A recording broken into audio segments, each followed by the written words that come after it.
caawimadan ay hay'adda samafalka Samsam Foundation ay u qaybisay dadka ku soo barakacay deegaanka Coodale oo kamid ah deegaanada ay abaartu saameysay waxay hay'addu halkaasi gaarsiisay dhar iyo cunto. Maxamed Axmed Cagaweyne wakiilka hay'adda Samsam Foundation u fadhiya Somaliland oo isagu ugu horeyn halkaasi ka hadlay ayaa ka waramay sida ay uga qayb qaadanayaan gurmadka loogu jiro taakulaynta dadka ay abaaruhu saameeyeen.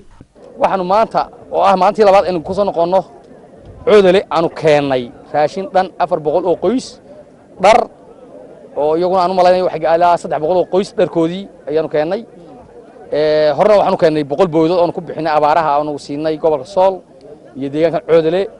runtiina waxaanu mahadgu celinaa gudiga gobolka iyo gudiga heer qaran ee abaaraha oo hawsha iyaguna la garab istaagay waxaanu ku baaqaynaa in la iska garab istaago dadka abaaruhu soo bilkiciyeen waxaanu maanta u mahad celinaynaa oo raashinkan deeqda nooga timid hay'adda raaf oo aan wakiil ka nahay dawladda Qatar oo raashinkan hore abaarihiina hore uga qayb qaadatay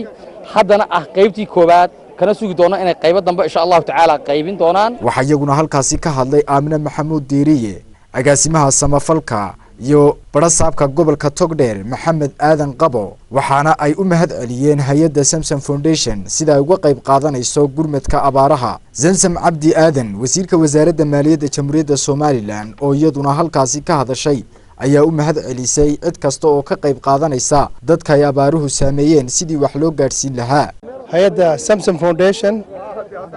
iyo hay'adda kale ka soo qaaday raaf aad iyo aad baan soo dhaweynaynaa raashinka ay u keeneen ee waliba masaafada fog ka keeneen maaha markii ugu horeysay Samsam Foundation keento halkan waa markii labaad biyo hore qaybiyeen aad iyo aad baan ugu mahadnaqnaa madaxdooda iyo Maxamed Yare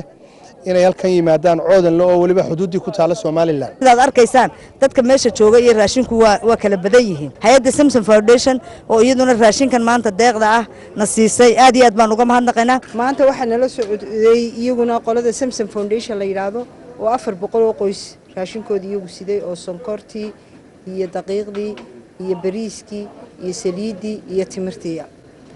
waxaanu ku soo darnay kaga soo daray 500 oo buste iyo 88 kartoon oo kalluuna iyo 100 caana ah waxaanu u keenayo kale ay qoladan Samsam Foundation dhar caruurta iyo dumarkaba ay xidhan karaan laakiinse waa dhibaato